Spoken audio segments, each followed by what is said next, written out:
Teman, assalamualaikum warahmatullahi wabarakatuh. Bismillahirrahmanirrahim.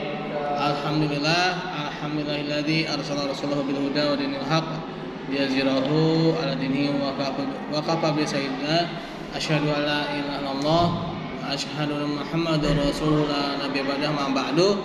Rabbi shrah li sadri wa yassir li amri wa hlul 'uqdatam min lisani yafqahu qawli. Allahumma shalli ala sayyidina Muhammad wa sayyidina Muhammad kama shallaita ala sayyidina Ibrahim wa ala sayyidina Ibrahim wa barik ala sayyidina Muhammad wa sayyidina Muhammad kama barakta ala sayyidina Ibrahim wa ala sayyidina Ibrahim fil alamin innaka Hamidum Majid.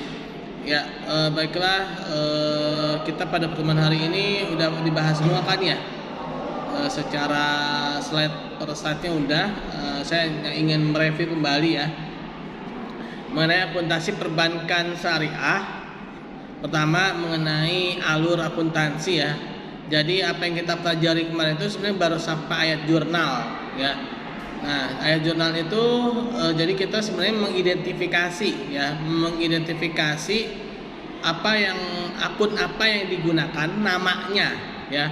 Nama akunnya. Ya, walaupun sebenarnya nanti kalau dalam dunia kerja ya, itu namanya itu akan dikodekan dengan angka atau yang disebut dengan chart of account ya.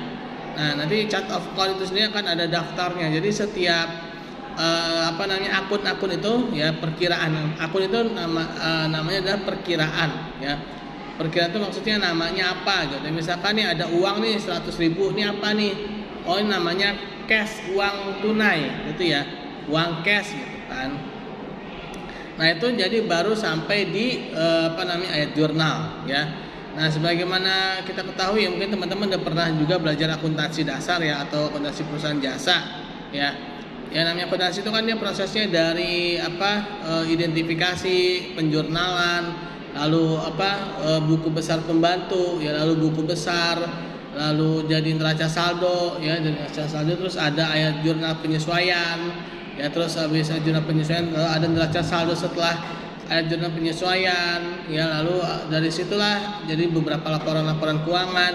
Nah, dalam perbankan syariah itu laporan keuangan itu yang harus kita selalu ingat ya, harus kita selalu tanamkan. Itu ada 8 laporan keuangan ya, yaitu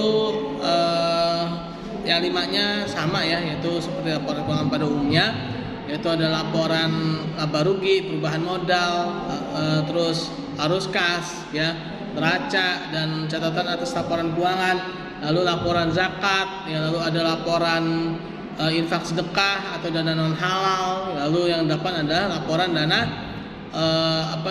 mudharabah muqayyadah off balance sheet ya. Jadi ada laporan yang khusus tidak dimiliki ya, yaitu mudharabah muqayyadah off balance sheet. Nah, ini adalah laporan yang mana nasabah bank syariah, tapi bank syariah ini tidak dapat bagi hasil di sini. Ya, walaupun namanya mudharabah muqayyadah off balance sheet, ya mudharabah muqayyadah ya, karena dia off balance sheet di luar neraca bank syariah, ya, maka si bank syariah itu dia tidak dapat bagi hasil dari situ. Dapatnya apa? Dapatnya upah atau ujroh ya. Nah, bank syariah dapat itu upah ketika menggunakan akad mudharabah muqayyadah off balance sheet. Nah, terus apa sih kegunaan bagi nasabah? Sebenarnya kan nasabah di sini dia memposisikannya itu sebagai muslim bank syariah itu sebagai mak comblang atau makelar atau yang mencomblangi investor dengan investi, atau antara sohibul mal dengan mudorib ya kan. Nah, sebenarnya si nasabah investor ini dia bisa aja langsung kepada nasabah pengelola atau mudorib ya.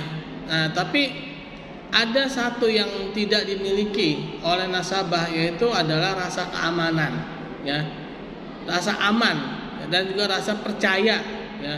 Ketika dia melibatkan lembaga perbankan, maka dia akan menjadi lebih aman ya bila dibandingkan dia bergerak secara sendiri ya.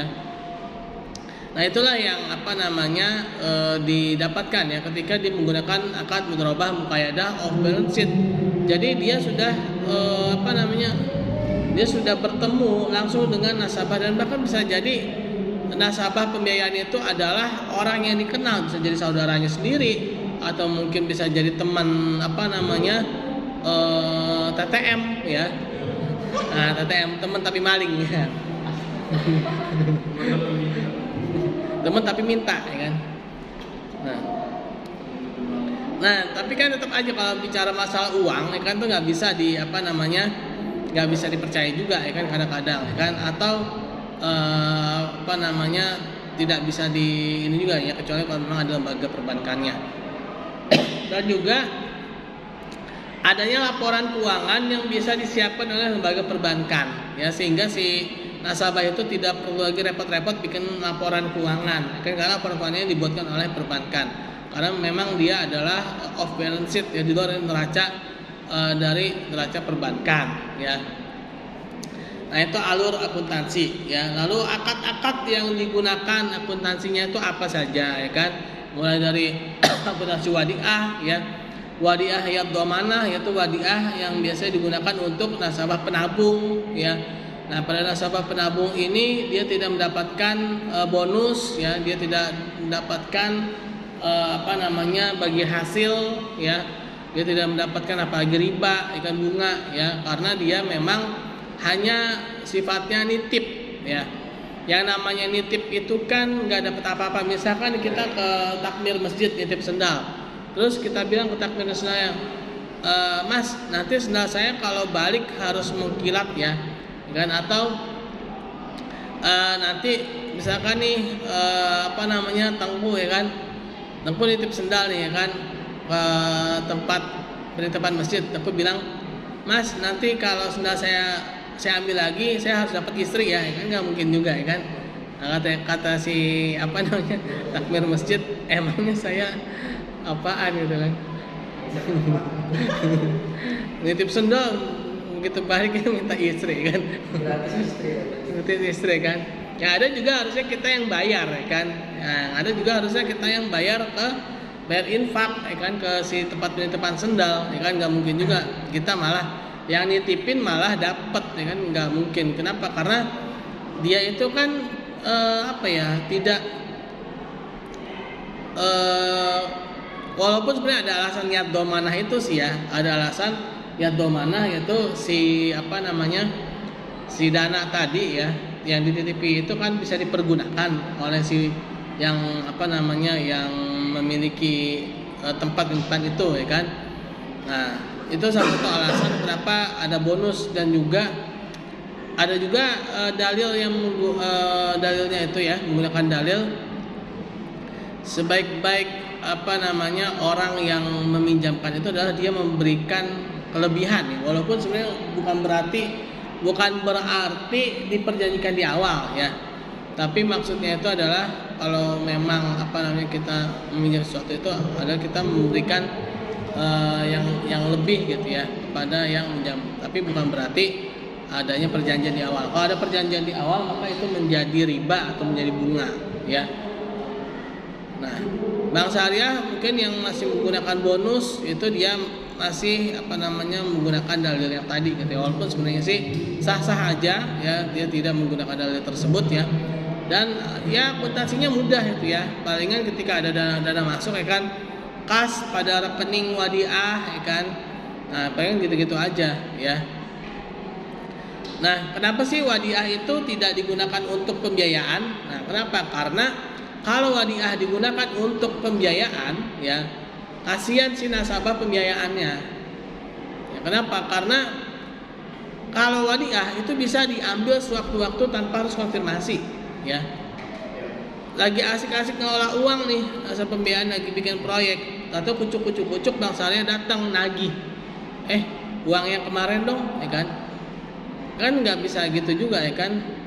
Yang namanya nasabah pembiayaan kan dia uangnya nggak selalu ada ya, syukur-syukur kalau lagi ada ya. Kalau lagi nggak ada gimana, tapi itu wajib harus diberikan yang namanya wadiah itu ya. Nah, oleh karena itulah kenapa kok nggak ada di nasabah pembiayaan, karena nasabah pembiayaan itu belum tentu punya uang ya ketika ditagih. Nah, kenapa bank syariah itu bisa pakai wadiah? Karena bank syariah ya itu punya banyak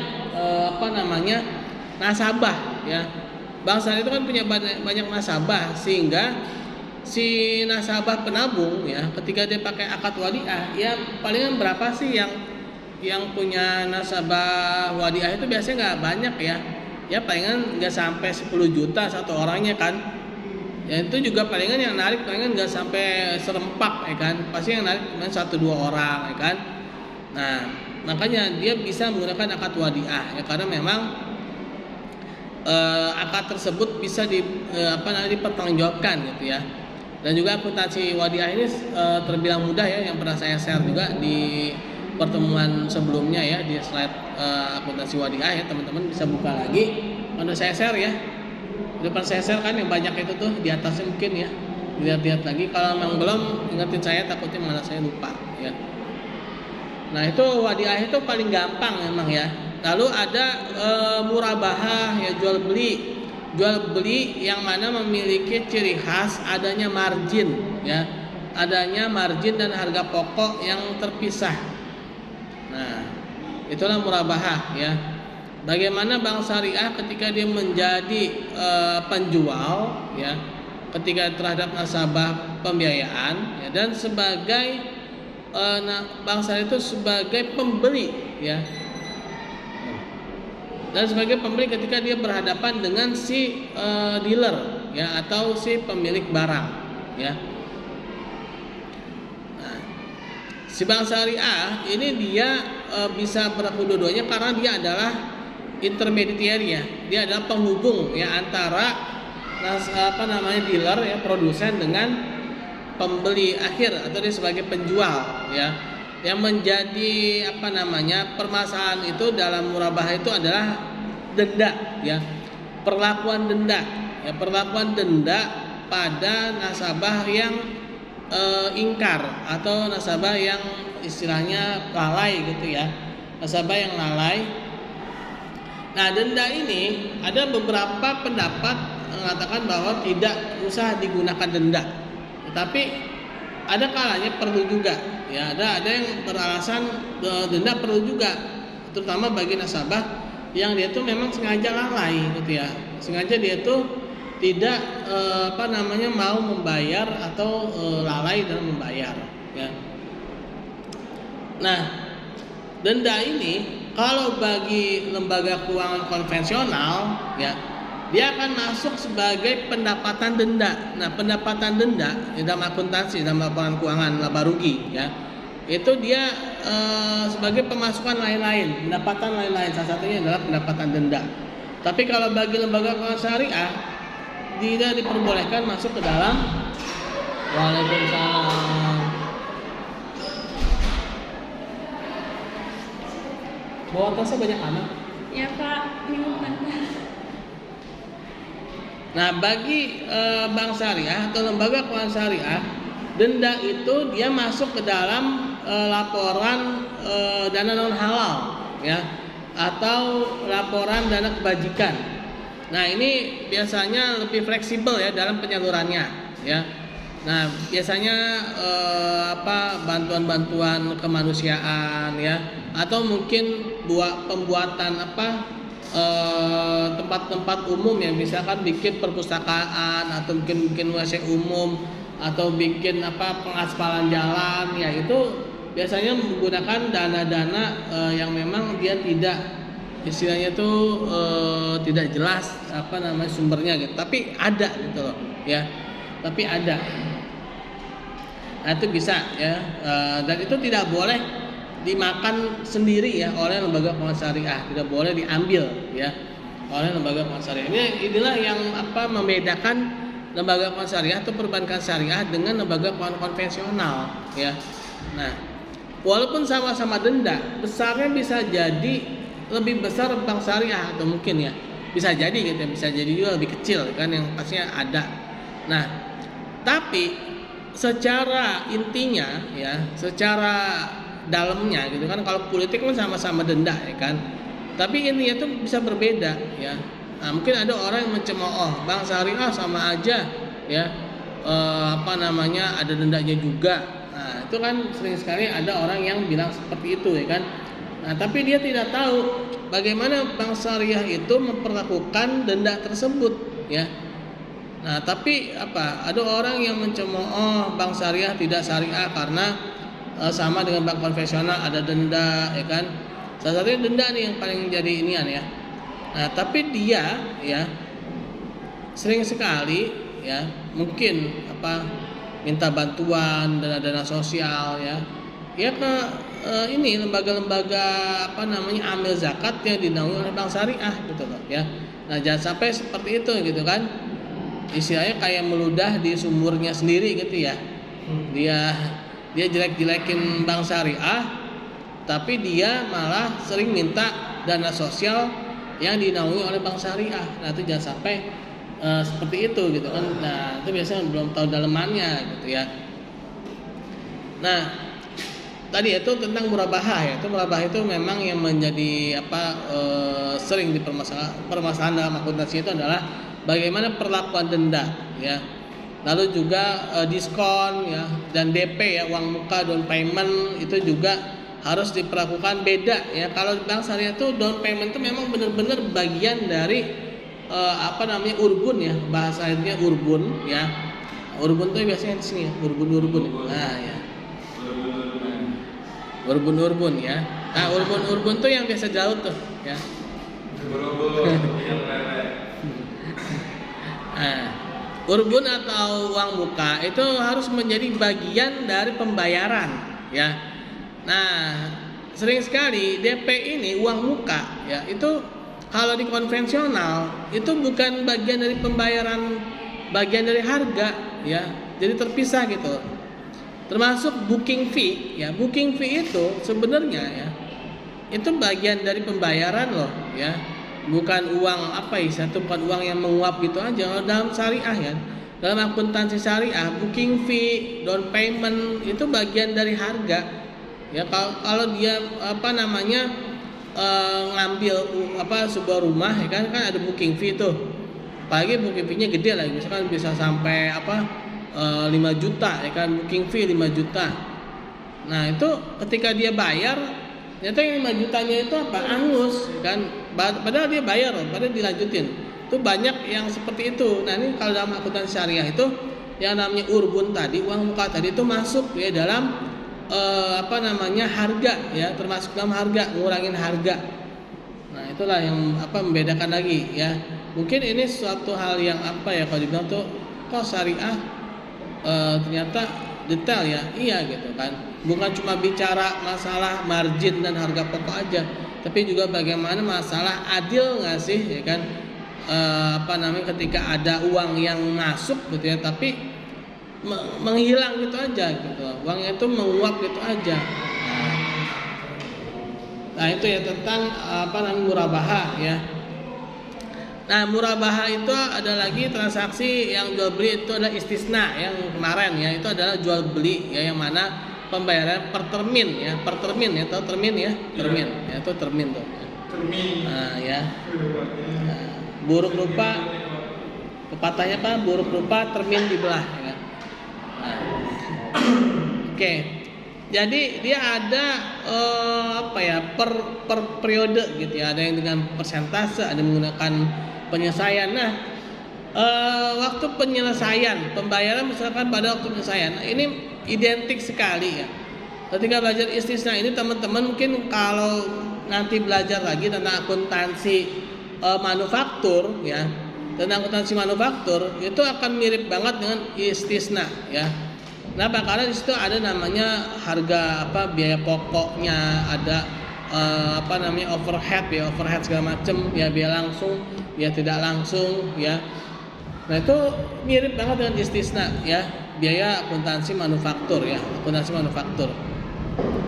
Nah, inilah yang menjadi keistimewaan akuntansi syariah ya. Perbankan syariah itu sebenarnya istimewa banget ketika dia punya akad-akad yang syariah itu yang banyak itu ya, yang detail itu, dia jadi bisa menggunakan semua industri yang ada sebenarnya ya. Bank syariah itu bisa punya dealer, bisa punya sawah, bisa punya rumah ya, bisa jadi developer ya, karena akadnya ada ya. Nah,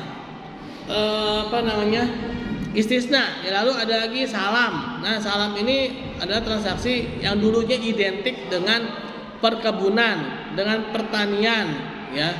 Nah, perkebunan, pertanian yang barang-barang itu nanti di kemudian hari ya. Ya nanti barang-barangnya itu belum tentu ada saat itu ya. Nah, nanti masalahnya kalau dalam salam itu adalah barangnya itu cocok atau nggak cocok gitu ya dengan spesifikasi yang diperjanjikan di awal. Ketika cocok ya alhamdulillah, ketika nggak cocok inilah masalahnya ya. Nah, kira-kira ketika nggak cocok ini gimana nih? Tetap diterima atau enggak? Nah, Tengkut, cocok nggak? Nah, cocok nggak cocok ya kan? Kalau misalkan cocok mungkin tadi terima ya kan, tapi ini nggak sesuai ya kan? Bopengan lah buahnya ya. Buahnya bopengan. Kalau beras mungkin berasnya jelek ya, kualitasnya item-item ya kan. Nah, ini si pembeli tetap mau beli dengan harga yang lebih murah atau benar-benar dibatalin ya, atau di rescheduling. Nah, itu kan bisa lagi kan, di rescheduling. Atau mungkin dia ngambil separuh aja. Nah, itu kan, itu salam tuh ya.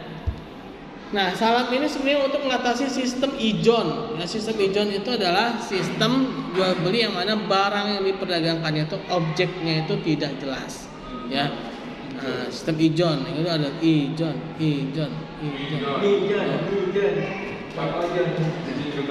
Iya. Nah, itu ya. Akuntansi salam ini ya. Nanti ada kolateralnya juga ya, jaminan ya. Nah, walaupun ada beberapa yang menggunakan jaminan, ada juga yang tidak menggunakan jaminan. Nah, ketika dia menggunakan jaminan ya, jaminannya ini nanti nilainya sesuai nggak dengan pembayaran yang dilakukan oleh si pembeli kan. Nah, si pembeli kan dia udah bayar duluan nih, dikasih modal duluan kan. Nah, ini kira-kira berapa nih ya jaminannya ini ya. Nah, misalkan nih Teguh ya kan, diputusin nih ya. Nah, putusin sama siapa gue? Calon ya. Nah, kata Teguh, waduh padahal udah ngasih kolateral kemarin ya kan. Udah ngasih jaminan ke calon mertua ya kan. Nggak jadi kan. Padahal udah kasih kolateral. Kolateralnya mana tinggi banget lagi. Nah, itu kayak gitu kan, ada jaminannya gitu ya. Nah, itu kalau di luar negeri ya itu parah ya, yang namanya baru pacaran aja tuh udah sampai, apalagi kalau udah istilahnya tunangan ya, padahal baru tunangan loh kan, tuh udah banyak loh, maaf ya, yang udah hamil gitu kan, dihamilin gitu, padahal baru sekedar tunangan. Dulu siapa tuh artis yang Mission Impossible itu, yang jadi pemeran utama Mission Impossible, siapa namanya? Mission Impossible itu loh, yang jadi artis Mission Impossible, Pak itu. Kan dia punya tunangan tuh ya kan. Nah, ternyata tunangan itu hamil. Nah, hamil nama dia gitu ya. Itu udah hal yang biasa gitu. Tapi kasihannya ternyata kecelakaan di jalan, meninggal ya kan, ikut sama bayinya gitu kan. Nah, saya sih pengen narik itu tentang itunya ya, ya pergaulan bebas gitu ya kalau di luar negeri itu ya. Oke, kita kembali lagi ya. Siapa sih? Makanya punya anak cepat. Enggak, ini masalah pergaulan bebas ya. Pergaulan bebas ya. Kolateralnya terlalu cepat ya. Nah, oke lah, kita kembali lagi tadi ya. Jaminan ya dalam salam ya. Dalam salam itu dia bisa kasih jaminan ya, karena dia udah ngasih modal kan. Nah, nanti jaminan itu bisa berfungsi kalau ternyata barang yang diserahkannya itu tidak sesuai dengan spesifikasi yang diperjanjikan ya, tidak sesuai dengan apa yang dituliskan ya, diperjanjikan. Kalau memang si pembelinya itu nggak mau ya kan, maka kolateral dari si penjual itu ya itu bisa dicairkan. Nah, masa pencairannya ini apakah bisa kolateral ini apakah bisa sesuai dengan angka yang diberikan ya, yang si pembeli ya, pembeli bayar itu atau enggak. Nah, itu kan itu masalahnya di situ ya, dalam akuntansi salam ya. Nah, lalu ijarah. Nah, ijarah ini yang sering menjadi masalah adalah leasing. Walaupun sebenarnya leasing itu bukan ijarah sebenarnya, terutama capital leasing. Nah, kalau dalam leasing itu ada namanya operasional leasing, ada namanya capital leasing. Nah, kalau operasional leasing sebenarnya tidak terlalu masalah dalam sudut pandang syariah.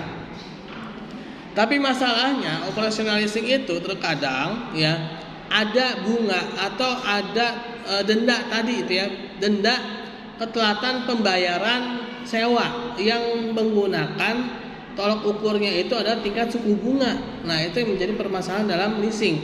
Nah, dalam syariah ya, dalam syariah itu dia tidak boleh menggunakan denda yang tolok ukurnya itu tingkat suku bunga, dan juga dendanya itu akan masuknya ke dalam laporan tadi itu ya, dana kebajikan ya. Kalau dalam leasing itu akan masuk ke dalam pendapatan lain-lain dalam laporan laba rugi ya.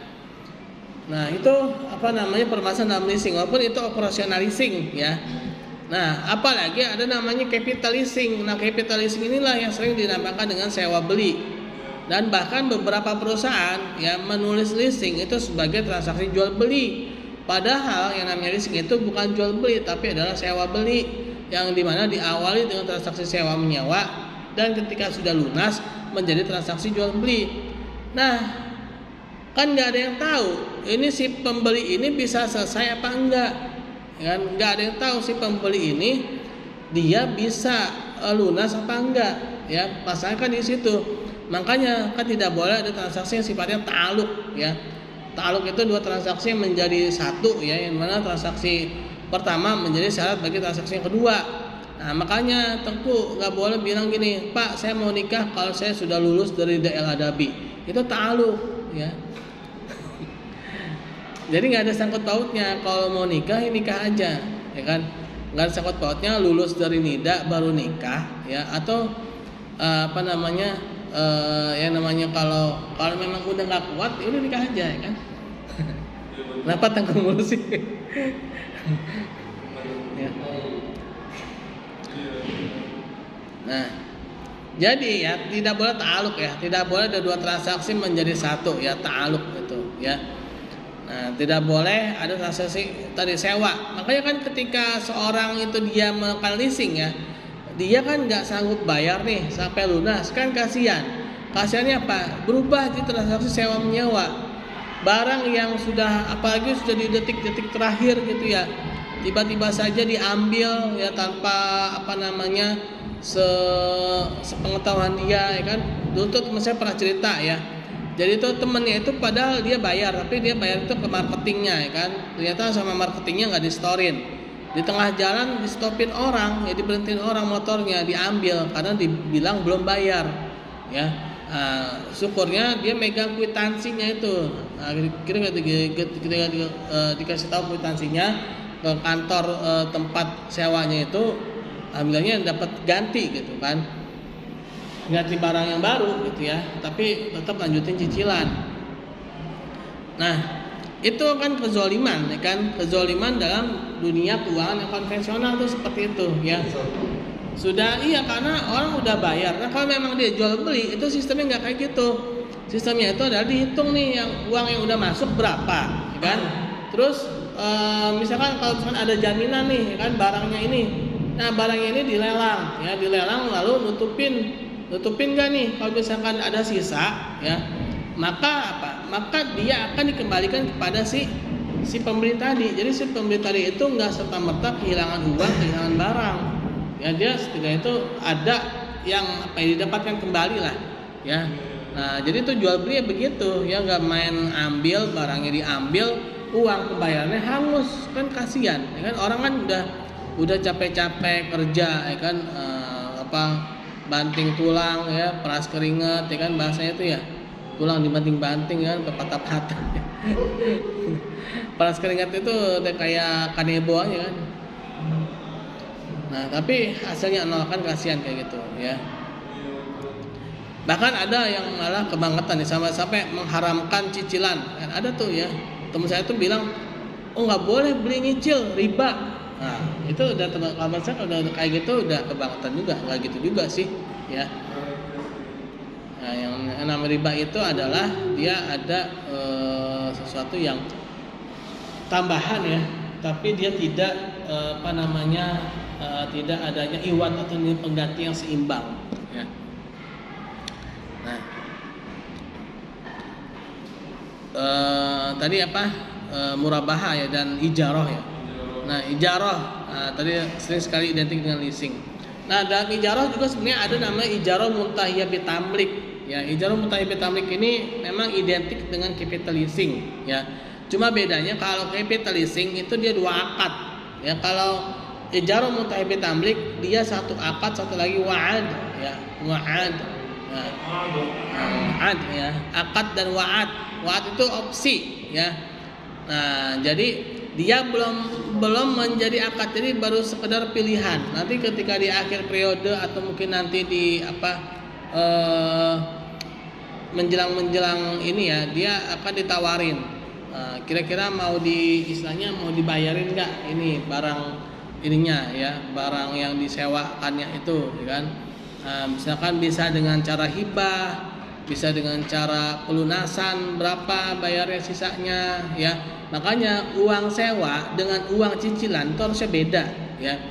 Cicilan itu harusnya lebih mahal daripada uang sewa. Nah, sekarang ini kan sewa dan cicilan itu sama, ya kan? Ya orang lebih milih cicilan lah daripada sewa, ya kan? Kalau memang itu cicilan beneran, ya kan? Nah,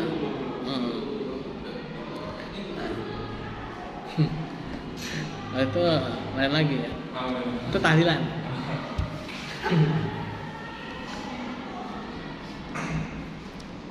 Nah, jadi yang namanya ijarah muntahiyah bitamlik ya sudah sekarang ini tidak jarang lah dipergunakan, ya mungkin ada tapi nggak banyak karena sering sekali yang namanya wa'ad jadi akad, ya. Nah, ini nggak ada bedanya dengan capital leasing, ya. Tadi itu ijarah, ya. Lalu apalagi ijarah, terus salam, istisna, ya, murabaha udah ya. Nah, terus ya palingan transaksi sosial seperti zakat, infak, sedekah, ya. Nah, menurut saya sih itu mudah ya, karena ya paling ketika ada uang nih kas pada dana zakat, ya kan. Walaupun saya sebenarnya ada ini buku apa nih dulu pernah dapat nih dari FOS Forum Zakat, ya. Ini tentang pedoman akuntansi amil zakat. Dulu saya sih dikasih ini ya. Dulu saya dikasih ada beberapa buku, tapi dulu saya sumbangkan ke Setiami dulu ya. Saya sumbangin ke Setiami. Ya. Ya, tapi ini nantilah ini panduan implementasi penyusunan laporan keuangan berbasis PSAK 109, ya. Ini tentang zakat, ya. Ada lagi ini akuntansi nazir. Nazir atau nazir? Nazir itu adalah wakaf, ya. Iya, ini adalah bagaimana seorang pengelola wakaf itu ini mencatat transaksinya, ya. Dikasih juga, Pak? Ya? Enggak.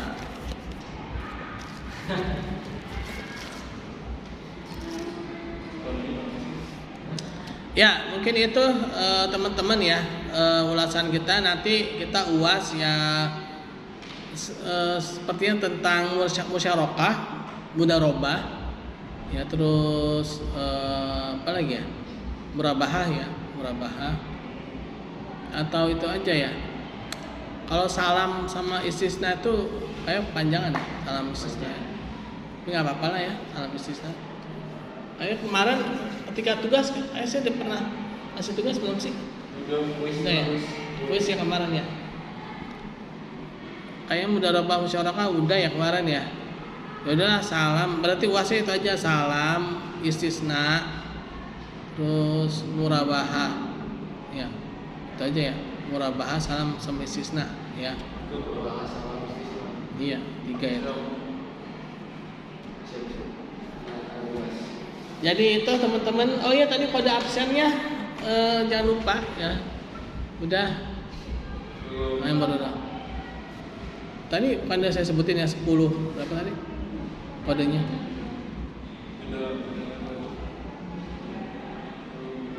Aku sih nyata deh. Share di grup.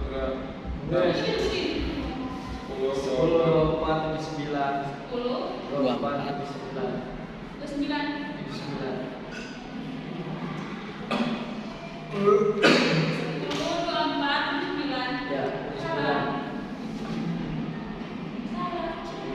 10, 24, 79. Itu yang 14 atau 15, Pak?